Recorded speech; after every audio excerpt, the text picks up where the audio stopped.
먼저 이 현재 대외 역사적인 하락에 관한 경과보고 간단하게 일제강제동원 시민모임의 이곤 이사님으로부터 받아주겠습니다. 큰 박수로 맞아주십시오.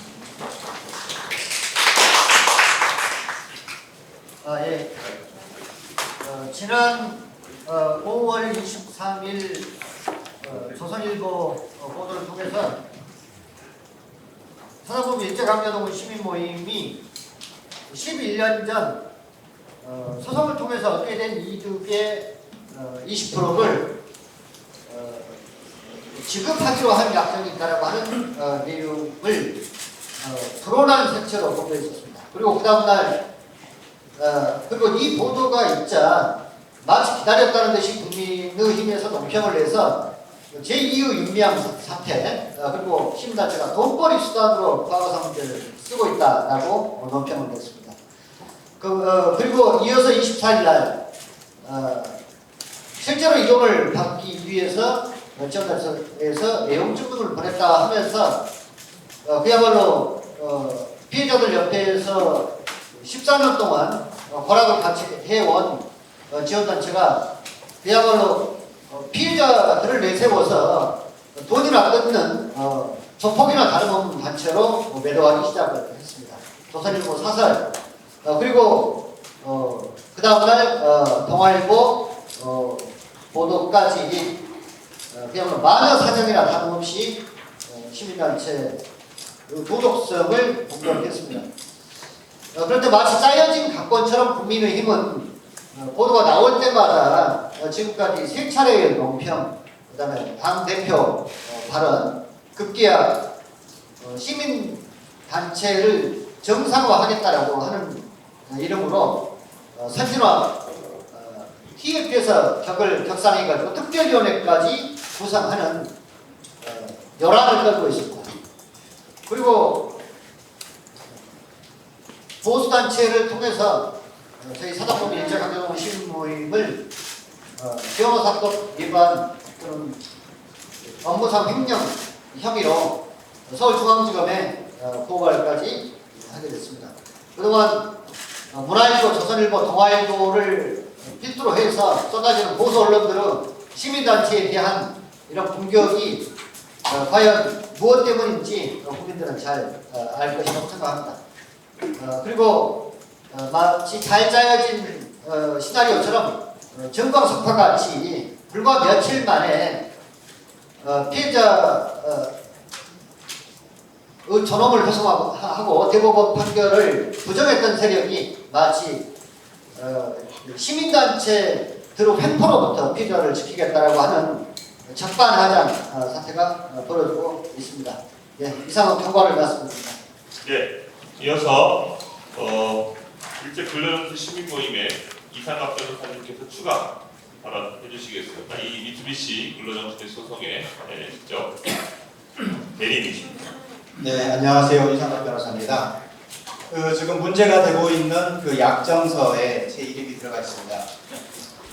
이제 약정서 작성 명의자의 한 명으로서 약정서의 내용과 약정서 작성된 경위에 대해서 저희가 여러 차례 보도자료 등을 통해서 설명을 했습니다만 충분히 알려지지 않은 것 같아서 이 자리에서 한 번 더 말씀드리겠습니다.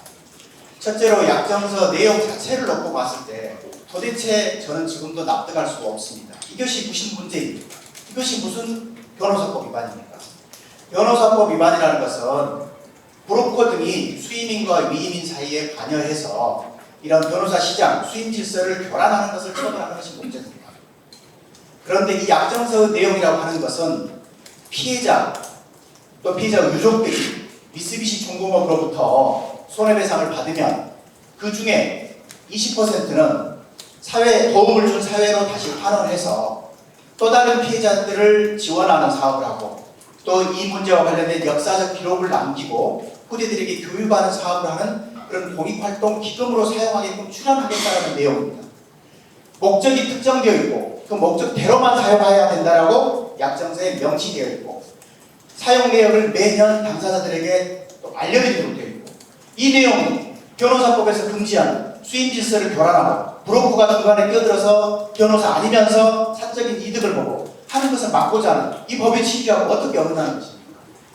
내용만 보더라도 이것이 문제되는 것이 없음에도 불구하고 그것을 비틀어 가지고 마치 이 시민 모임이 지금 13년 동안 할머니들 곁에서 계속 지원 활동을 해왔던 분들이, 회원들이 무슨 브로커인 것처럼 자기의 이익을 위해서 비즈니스를 하는 것처럼 이렇게 설명하는 것 자체를 납득할 수가 없습니다.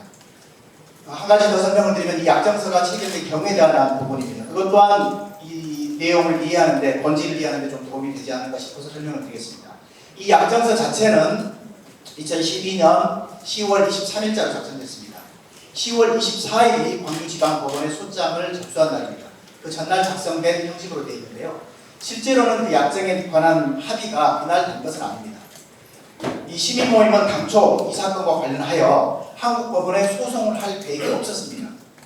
처음 활동을 시작했던 2009년 무렵에는 미쓰비시하고 직접 협상을 해서 미쓰비시부터 배상을 받을 것을 목표로 활동을 했습니다. 그래서 저희가 미쓰비시에게 직접 협상에 나와달라고 요청을 했고, 그 결과 2010년 7월부터 2012년 7월까지 나고야와 도쿄에서 약 20차례에 걸쳐서 협상이 진행되었습니다. 그 협상 과정에서 지금 약정서에 등장하는 할머니들과 그 유족들이 여러 차례 같이 동행을 했습니다. 그 과정에 들어가는 모든 비용은 그 당시 일본의 지원단체들과 일본 변호사들, 한국의 지원단체와 한국 변호사들이 부담을 했습니다. 이런 과정이 계속 길어지면서 할머니들께서 왔다 갔다 하는 길에 우리가 이렇게 사회로부터 도움을 받아서 계속적으로 우리의 억울함을 주장할 수 있는 기회가 생기고 있는데, 만약에 이 일이 잘 풀려서 미쓰비시로부터 배상을 받게 되면 그 중에 일부는 우리에게 도움을 줬던 사회에 다시 환원하고 싶다라는 말씀을 수차례 하셔서, 그러면 나중에 우리가 배상을 받으면 그 중에 일부를 지금 약정서에 써져 있는 것처럼 다른 일제 피해자들의 인권 보호를 지원하는 사업, 그 다음에 역사적인 기록을 남기는 그런 공익활동에 쓰면 좋겠습니다 라고 해서 하면, 그렇게 했으면 정말 좋겠다라고 하는 합의가 이미 이 소송을 제기할 계획이 전혀 없던 2010년부터 2012년 사이에 있었습니다. 그래서 그런 점에서도 소송을 알선하고 그에 대한 알선료 명목으로 시민 모임이 브로커처럼 돈을 받았다, 이것은 전혀 사실이 아니라는 점을 말씀드립니다. 마지막으로 저희가 최근에 그 당사자들에게 통지하고 또 내용 증명을 보냈던 경위와 관련해서 간단히 말씀드리겠습니다. 이 약정을 했던 분들은 지금 대부분이 돌아가시고, 아마 살아계신 생존에 계신 분 두 분이고 대부분이 유족들이 잡힙니다. 약정을 체결했던 것도 10년이 넘었고요.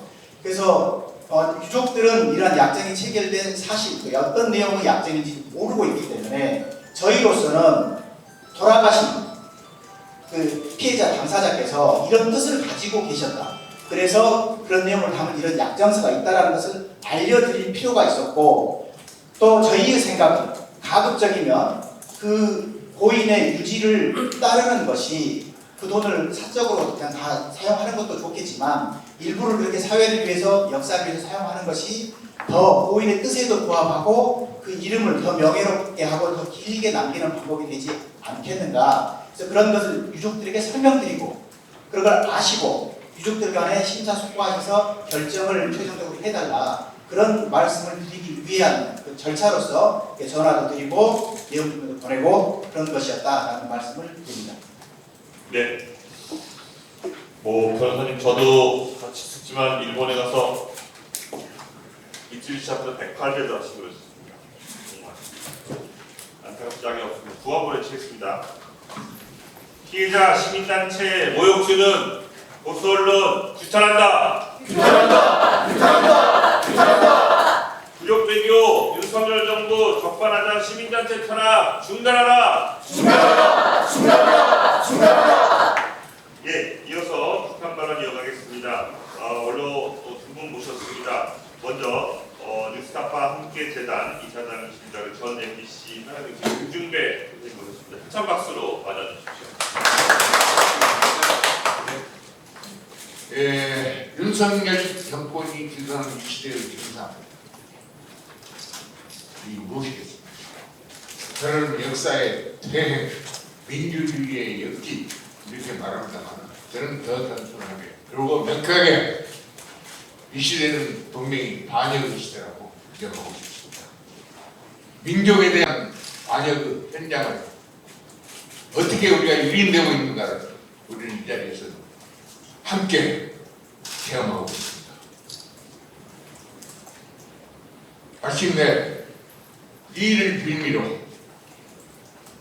우리 민주주의를 지향해온 시민사회를 억압하고 탄압하고 또 그 공개를 파괴를 촉진하려 하는 수사, 조사, 이른바 민정권의 장기, 압수수색 이런 것들이 진행되고 있습니다. 그야말로 반역의 행진이시다.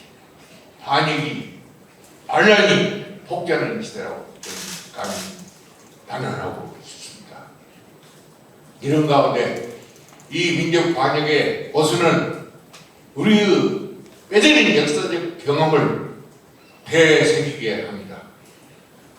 우리가 일본에게 병탄됐습니다. 그 전에 일본과 미국이 무슨 일을 했을까? 여러분도 잘 아시는 가스라 데프트 미량이 일본의 조선 병탄을 허용하게 했던 역사적 사실을 여러분은 잘 기억하실 거라고 생각합니다.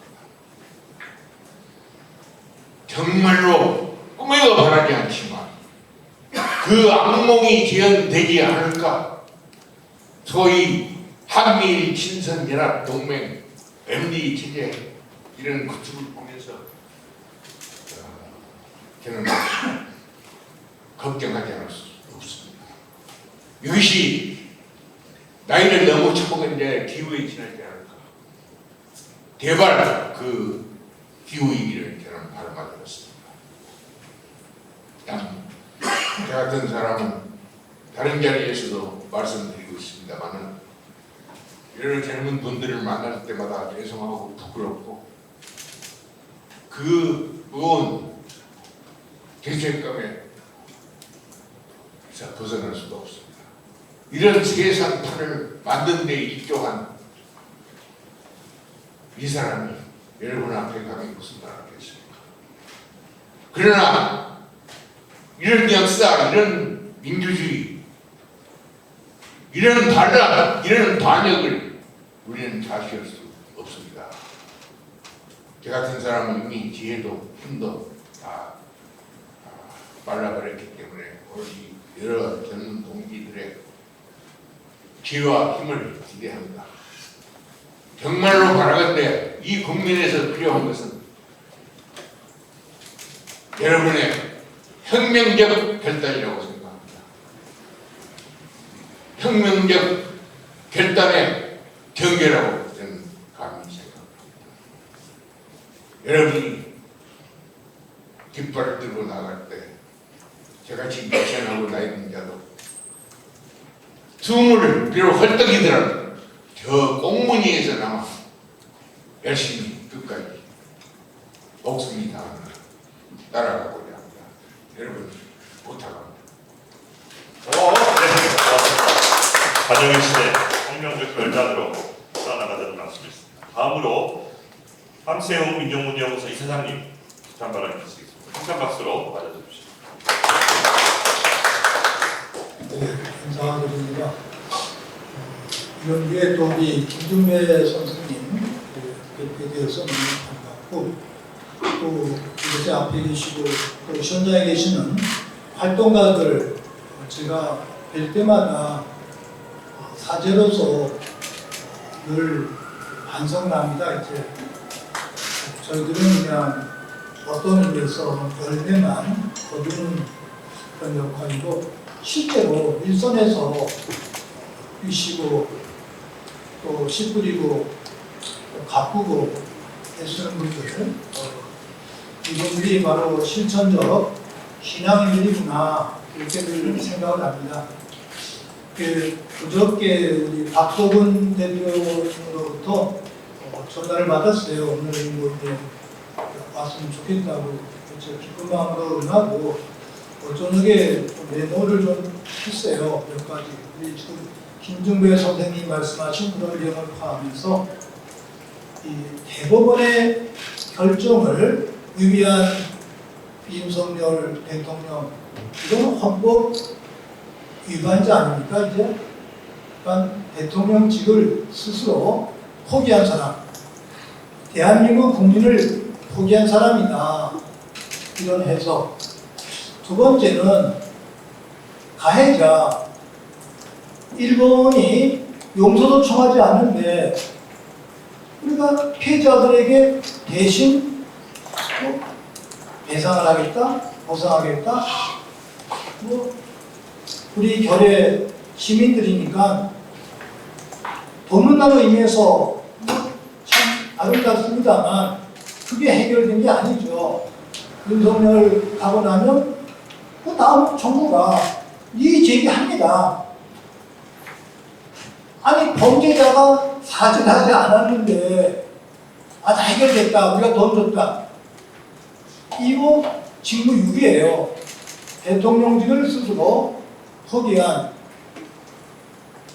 그러한 만행이고, 이미 많은 분들이 말씀하셨습니다만 일산의학의 버금가는 반민족적 행업이라는 거 저도 생각을 하고, 바로 미국과 일본의 조아리는 이러한 자세, 이건 순국 선열들께 대한, 또 우리 결의에 대한, 역사에 대한 모독입니다.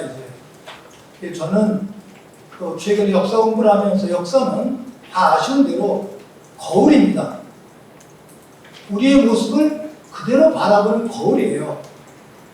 역사 앞에 윤석열 어린 시절에 지녔던 그 어린이의 마음 간직하면서 잘못 각인된 그러한 일본에 대한 인식이라는 민족사적 가치를 깨닫고 뉘우치고 가장 결의를 위해서 봉사하는 아름다운 일은 무릎을 꿇고 내려온 일이 되겠죠. 이제 많은 백성들이 지금 시민들이 외치고 있지 않습니까? 근데 이걸 부추기는 주범이 조선일보라는 거 뭐 다 잘 알고 계십니다. 이제 조선일보의 실체는 친일 신문에서부터 독재에 아부했던 신문, 전두환을 열찬했던 신문, 청년학생의 시민들을 매도했던, 또 부정과 부패 온상이었던 그 조선일보, 그 사람들의 그 보도, 저는 신학적으로 해석할 때 이 조선일보는 아담과 하와를 속인 사탄, 그 뱀의 후예다. 속인 자도 책임이 크지만 속인 놈의 죄를 끝까지 신학적으로 물어야 된다. 이런 조선일보가 청산되는 그날 인류의 구원이 이루어지리라, 이렇게 확신을 합니다. 요 최근에도 경찰청장, 윤희근 경찰청장, 경찰학교에서 배웠던 그 내용을 하지 않고 정권의 꼭두가시가 되고 있어요. 이거 슬픕니다. 윤희근 경찰청장에게 시민의 이름으로 경고합니다. 경찰 대학교에서 배운 원리, 가정에서 배웠던 원리, 또 역대 정권에서 배웠던 걸 원리 가지고 간직을 해라. 경찰청장 그 영원한 지가 아니다. 민족의 역적이 되셔야 되겠느냐. 우리 민주노총 대표도 가 계시고 한국노총, 민주노총 노동자들 다 핍박받고 있습니다. 이런 일이 있을 수 있습니까 이거? 근데 시대가 무르익지 않았기 때문에 많은 시민들이 다소 침묵하고 계시지만, 때가 되면 항일 독립투쟁의 정신으로, 독재에 싸웠던 그러한 정신으로, 민족 일치와 화합을 위해 또 노력했던 그런 정신으로 우리가 꼭 들고 일어난다는 것, 이걸 생각합니다. 제가 아침 인사 봉헌하면서 종교인으로서 속죄기도 올렸습니다. 어제 명동 성당 이제 갤러리에서 전시가 시작이 되었는데 최형규 개인전이에요. 이런 그림이 대표 그림이었어요. 여기에 금성아지 성경에 나옵니다. 금성아지를 하느님이라 섬겼어요. 근데 금성아지 사건이 옛날 사건이 아닙니다. 지금 오늘의 우리들의 사건이에요. 금성아지 앞에 무릎을 꿇고 있는 종교인들이 회개해야 됩니다. 저부터 속죄합니다. 금성아지 위에 말 타고 있는 여인이 있어요. 밑에 가톨릭의 주교, 불교의 성령, 개신교 목사 다 무릎 꿇고 있습니다. 금송아지 앞에 무릎 꿇고 있는 이런 종교 현실, 그리고 또 가짜 종교인들은 미국기 들고 완전 들고 있어요. 그런데 상어선들은 모세가 시계판을 들고 와서 이걸 때려부시기 위해서 멀리서 지금 내려오고 있습니다. 이게 한국의 종교 현실이에요. 예수님 또는 부처님이 세상에 오셔서 가장 극대한 일이 뭡니까? 종교인들이 각성해야 된다. 이 썩은 종교인들 회개해야 된다. 이렇게 생각하면서 기도 올렸고, 제가 오늘 이 그림을 미사 때 봉헌하면서 너 이 그림 가져가라. 이 그림으로 소개해라. 이렇게 암시를 받고 제가 가져왔습니다. 이게 우리들의 현실입니다. 청년 학생들 요새 잠자고 있습니다. 다 우리들의 탓이죠. 기성세대, 저희들의 탓입니다. 97년 IMF 이후에 개인주의, 이기주의에 빠져 있는데 청년 학생들이 살아날 때 그 민족의 힘이 있습니다. 송건호 선생님께서 늘 70년대 저희들에게 와서 말씀해 주실 때 항일 독립 투쟁은 어른들만 하신 것이 아니다. 청년 학생들이 들고 일어났을 때 더 힘이 있었다. 노동자들이 또 들고 일어났었다. 청년 학생과 노동자들이 깨어있는 그러한 시대가 되기를 바라면서 우리 동시대를 살고 있는 우리 기자, 형제자매들과 함께 고민하고 아파하며 우리 강제동원 피해자들 마음속에 모시면서 윤석열 정권의 회개를 촉구합니다. 또 일본의 뼈저린 반성 뉘우칩니다. 고맙습니다. 네, 고맙습니다. 다음으로 수사발언 이어가겠습니다. 민주사를 위한 변호사 모임 조영선 회장님 발언 부탁드리겠습니다. 수사 밖으로 나와주십시오. 안녕하세요. 예, 민주사회랑 변호사 모임의 회장을 맡고 있는 조영선 변호사입니다. 이미 이 여러 가지 보도를 통해서 확인된 바와 같이 윤석열 정부의 그 소위 제3자 합의는 세 가지 점에서 잘못되어 있습니다. 첫째는 이거는 대법원 판결을 형해화시키는, 대법원 판결을 무시하는 우리 헌법 체계를 부인한다는 데 근본적인 문제 있습니다. 왜냐하면 대법원 판결은 한일 합의, 유사 합의에 불구하고 개인 청구권은 남아있다라고 청구할 수 있다라고 하는 것이 엄연히 나와있다는 점입니다. 두 번째로는 이 가해자의 사과를 전제하지 않고 가해자에 의한 책임을 인정하지 않은 상태에서 변제가 가능한 것인가에는 근본적인 문제가 있습니다. 기시다 총리는 강제동원을 부인했었죠. 이런 정부에 의한 것이 과연 이 제3자 변제가 타당한 것인지 헌법적인 체계에 부인된다고 말씀드리겠습니다. 세 번째로는 이 기금의 실체가 일본 기업이나 일본 정부에서 수련한 것도 아니고 심지어는 구상공도 생각하지 않는다라고 하는 점에서 윤석열 정부의 이 제3자 변제는 법률적 헌법적인 체제에서도 반할 뿐만 아니라 실질적으로 가해자에 의한 변제가 아니라는 점에서 근본적인 한계를 갖고 있다고 느껴집니다. 그런 면에서 이번에 여러 가지 조선일보 등에 의한 시민 모임에 대한 여러 가지 폄하, 왜곡, 허위, 보도의 문제는 언론과 그리고 외교부 그리고 보수 단체 등이 협잡에 의해서 만들어진 일정한 공작이 아닌가라는 생각이 의문이 듭니다. 이는 이제까지 강제징용 폄하 내지는 왜곡해왔던 일련의 윤석열 정부의 친일 행각에 대한 비판적 정서를 잠재우려는 의도가 다름 아니기 때문이다. 또한 시민사회단체 그리고 노동단체에 대한 끊임없는 탄압은 어제 오늘에 있지 않았습니다만 특히 윤석열 정부는 감사원을 통해서 시민단체에 대한 감사를 실시했습니다. 그들이 말하는 이 시민단체는 감사원 결과에도 나오지 않았습니다. 이제 2탄이 되겠죠. 정의원에 이어서 이번 시민 모임에 대한 여러 가지 탄압은 정의연 이탄이라고 할 수 있겠습니다. 그러나 정의연 여전히 무죄 받았지 않습니까? 이런 부분으로 봤을 때 여러 가지 일본 정부의 여러 가지 친일 망국적인 행태를 감추기 위한 술수가 아닌가 이런 생각이 듭니다. 앞서서 이상욱 변호사 말씀하셨지만 시민 모임에서 여러 가지 이 국가가 해야 할, 지방단체가 해야 할 여러 가지 지원 활동을 나서서 했습니다. 변호사 비방 관련해서 이미 나고야 재판 그리고 미쓰비시 협상 과정에서 이미 이분들은 그러니까 2012년 10월 23일 약정을 작성하기 이전에 이미 이러한 다른 분들에 대한 피해를 받은 다른 분들에 대한 피해를 지원을 위해서 제가 기금을 낼 약속을 했었던 것입니다. 그것 사후에 그 약정했던 부분에서 시기적으로 알선 소개 유인이라는 변호사법으로 해당되지 않을 뿐만 아니라 또 목적의 취지에서 봤을 때 이게 사익단체, 단체의 사익을 위한 거나 개인의 사익을 추구한 게 아니지 않습니까?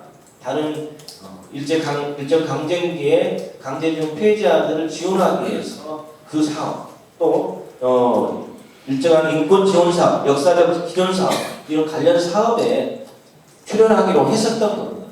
그 목적에 있어서 공익적 목적이었다는 점에서 변호사법 위반 소지는 없다고 생각합니다. 한번 와볼 때는 와보라고 생각합니다. 사실 몇 년 전에 이러한 유사한 사건들이 있었죠.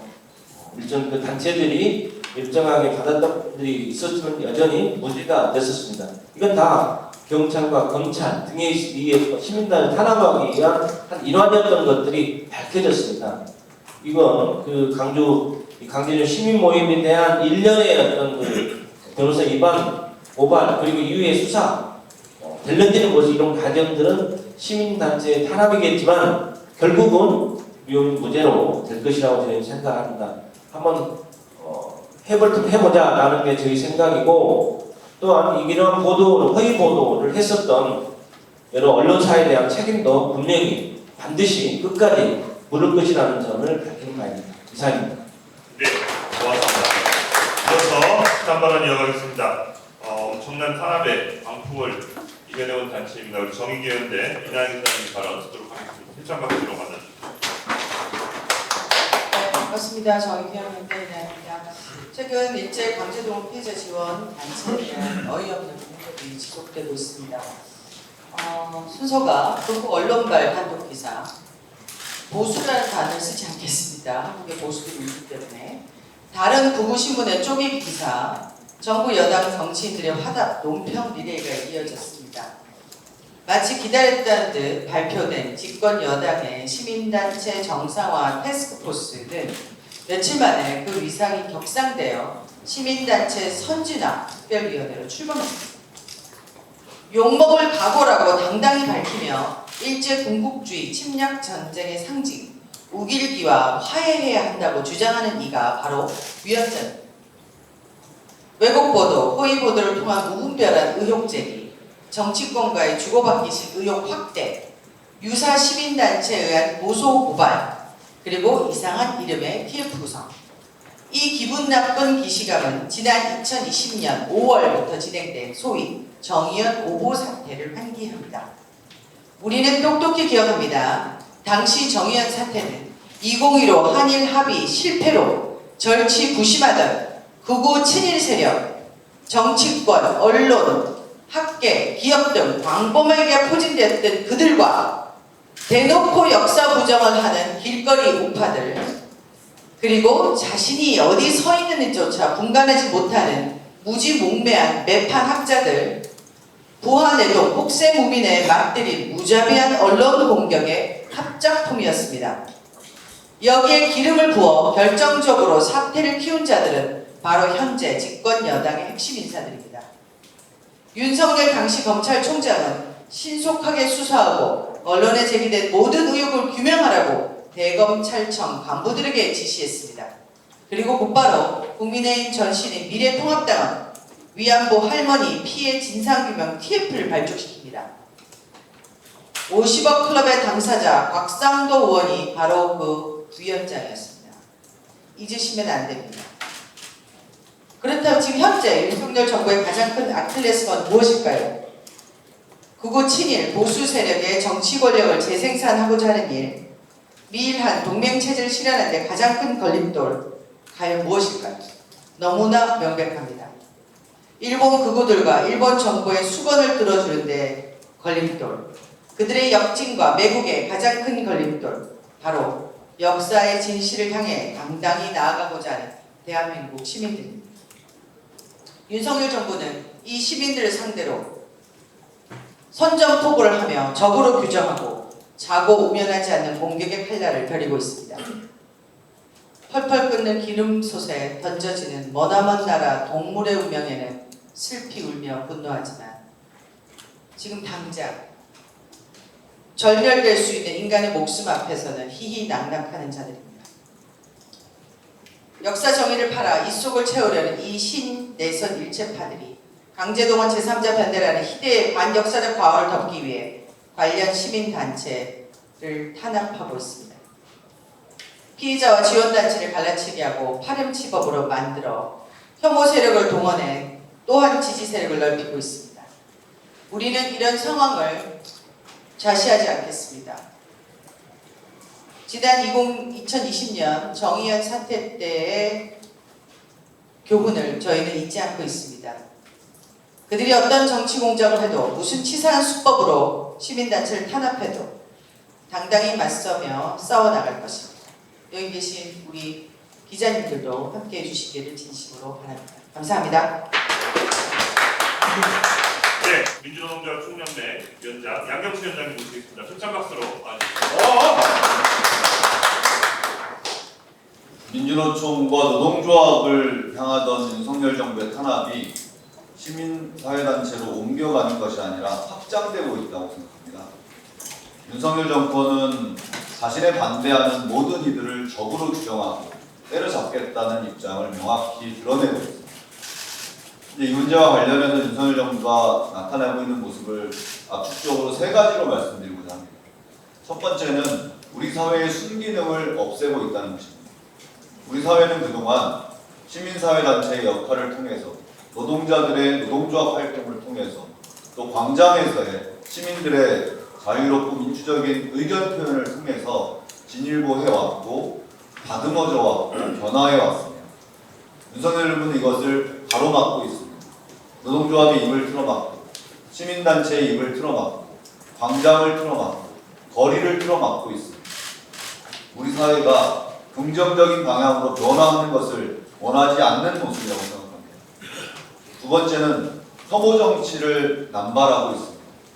노동조합을 혐오스러운 집단으로, 시민단체를 부도덕하고 부정의한 집단으로, 자신의 정치에 반대되는 세력들을, 자신의 입장과 다른 세력 모두를 혐오 집단으로 매도하고 있습니다. 조선일보를 비롯한 많은 언론들이 건설노동자 양해동 열사의 유서를 왜곡하고 조작했습니다. 노동조합 활동을 폄하하고 훼손하고 있습니다. 시민사회단체의 활동들을 조롱하고 있다고 생각합니다.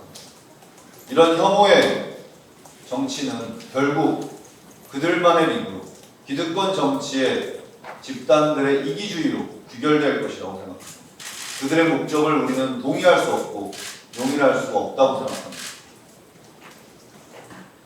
순기능을 저해하고 혐오 정치를 앞세우는 그 이면에 마지막으로 세 번째는 자기 책임과 역할을 하지 않는 대통령, 정부, 국회에게 책임이 있다고 생각합니다.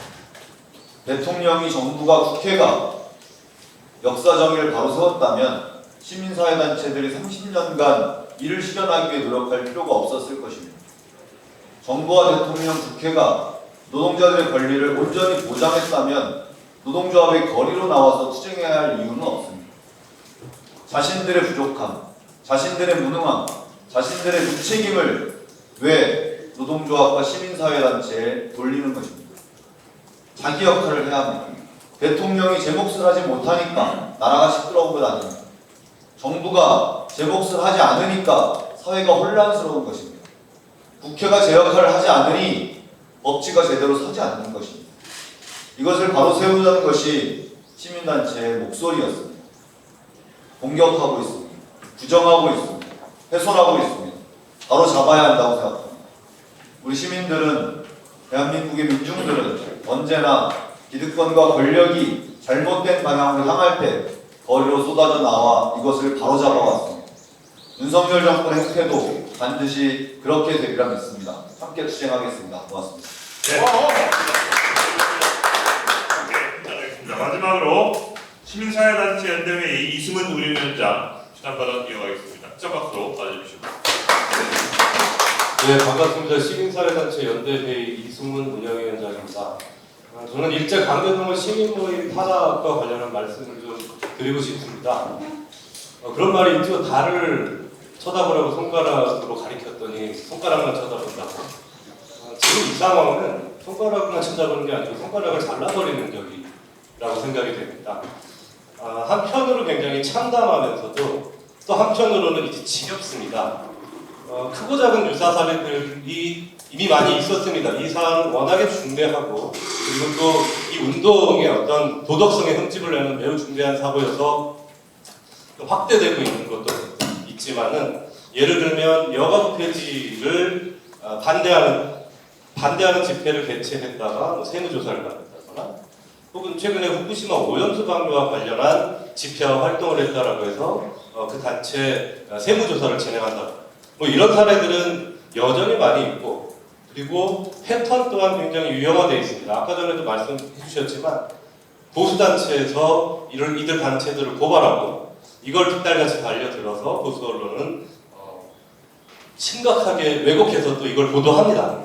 이런 사례들이 여전히 많이 있고요.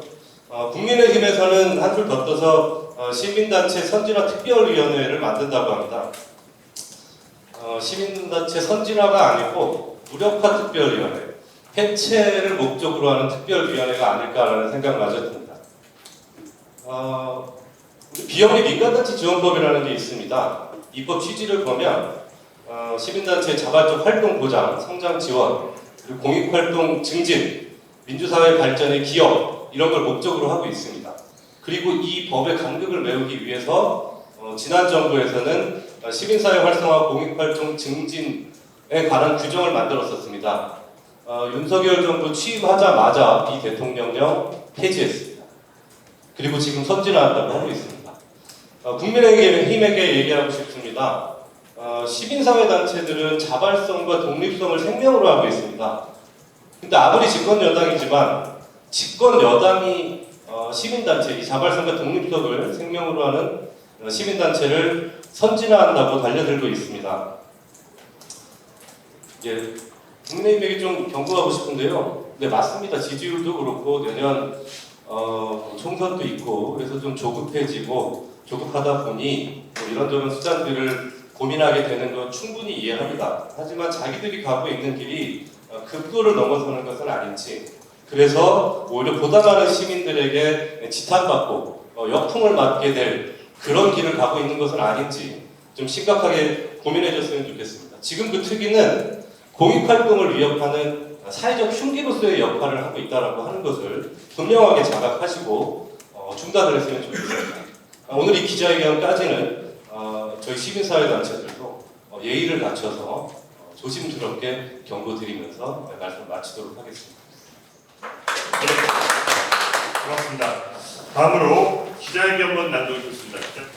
내일 역사적인 운동가 시민단체 탄압하는 7일 매후 윤석열 정부 규탄한다. 윤석열 정부의 적반하장이 도를 넘었다. 가해자인 일본 전범기업들이 져야 할 배상 책임을 대신하겠다 자처함으로써 가해자의 면죄부를 주고 국제인권기금에 큰 업적을 남긴 자들이 자신의 거울을 덮기 위해 피해자 인권 보호에 앞장서온 시민들의 손발을 묶어야 한다. 피해자들의 인권을 짓밟으며 역사적 진실을 팔아 전범국의 군국주의의 날개를 달아준 자들이 오랫동안 역사 정의를 위해 투쟁해온 시민단체의 오물을 깨졌다. 헌법을 행해와 민주주의를 훼손하며 국민의 생명까지 위태롭게 한 자들이 무고한 시민들을 갱토에 올려 주리를 틀게 한다. 정당한 권리 행사를 요구해 피해자들과 평화와 정의를 수호하고자 하는 시민들을 폭탄, 돌덩이, 걸림돌, 브로커, 온갖 프레임을 씌워 제거해야 할 대상, 치우거나 밟고 넘어가야 할 존재 칠판이니 마침내 어둠의 수준으로 영영 가두게 한다.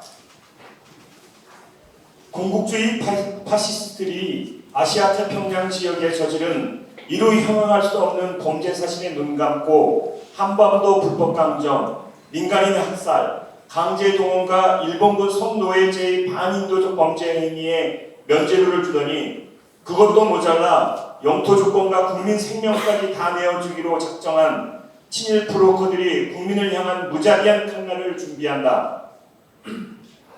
상식도 염치도 없는 무도한 정권이 아닐 수 없다.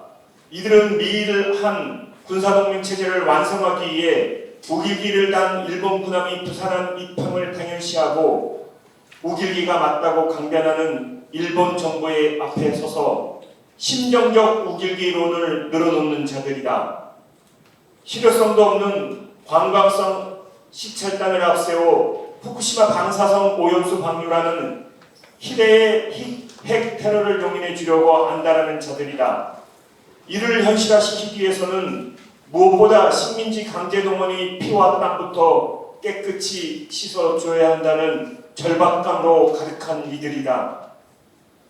한반도 합법 강정, 한반도 출신 노동자 문제, 자발적 위안부라는 가면으로 역사를 모두 가리고 침략전쟁의 가해자에서 피폭의 피해자로 자리바꿈하고자 하는 일본의 오랜 수건 모두를 단박에 해결해 주어야 한다는 절실함으로 가득한 자들이다. 반민족적 공모를 완성해서라도 큰형님과 작은형님 모두로부터 인정받아야 한다는 뿌리 깊은 열등감과 왜곡된 인정욕구로 뒤틀린 자들이다. 가히 냉전 회기 역주행 정권의 신내선 일체파들이 아닐 수 없다. 참담하다.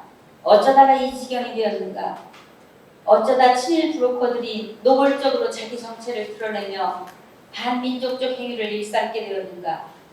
대변인 노릇도 모자라 행동대장처럼 앞장서 일본의 이익을 추구하고도 뻔뻔하게 국익과 인권을 입에 담게 되었는가. 어쩌다 역사 정의를 팔아 사익을 추구하는 과거사 비즈니스의 주역, 자국민의 안전과 안녕보다는 일본의 이익에 철저히 공모하는 친일 비즈니스의 주역들이 권력을 장악하게 되었단 말인가. 가해자 일본 정부의 전쟁 범죄 부정과 피해자 모독이 지속되는 가운데 법적 권리조차 찾기 어려운 피해자들과 함께 해온 사람들이 바로 선량한 시민들이었다. 연이은 절망과 좌절의 시간 속에서도 일본 정부를 상대로 기나긴 법적 투정의 길을 피해자와 함께 꿋꿋이 걸어온 이들도 바로 시민단체들이다. 한국 정부도 외면해온 반인도적 범죄 피해자들의 인권을 회복하고 역사를 바로세우기 위해 함께 일본 정부와 싸워온 주체 또한 시민단체들이었다. 경제적 이익을 염두에 둔다면 누가 평생을 바쳐 끝을 알 수 없는 어둠의 동굴을 자체에 걸어 들어가겠는가? 돈이 우선이라면 누가 그 오랜 세월 희미한 희망조차 보이지 않는 길을 등불 하나 밝히며 묵묵히 걸어갈 수 있단 말인가? 그 엄난한 시간에 정부 여당의 관계자들, 국어 언론들은 어디에 서 있었는가? 대법원 판결방해, 판결 집행방해, 피해자 모욕주기, 단지 압박하기, 일본 정부 눈치 보기로 일관해왔던 자들이 이제 와서 무슨 염치로 피해자 인권 운운하며 시민단체를 탄압한단 말인가. 우린 다시 다짐한다. 일제 압박에 분연이 일어나 언제 올지 모를 해방의 그날을 위해 목숨 바쳐 저항했던 순국 선현들, 이 땅의 민주주의와 인권, 평화, 통일을 위해 헌신했던 민주열사들의 용기와 꿈을 계승하고자 하는 우리는 분노한 행소, 두려움과 절망에 주저앉아 있지 않을 것이다. 어떠한 모욕과 탄압에도 굴하지 않고 단단한 쇠사슬 연대로 한 발 한 발 나아갈 것이다. 정의신이 우리를 향해 활짝 미소 지을 그날까지 지치지 않고 뚜벅뚜벅 함께 걸어갈 것이다. 고해치겠습니다. 강제동원 피해자 시민단체 30년 투쟁 의미 훼손말라! 윤석열 정부는 강제동원 구류회법 당장 철회하라! 가해자에게는 면죄부, 시민단체에게는 채찍질, 윤석열 정부 규탄한다! 역사정의운동, 시민단체 탄압, 친일매국, 윤석열 정부 규탄한다! 그룹일교 윤석열 정부 적반하장 시민단체 탄압 중단하라!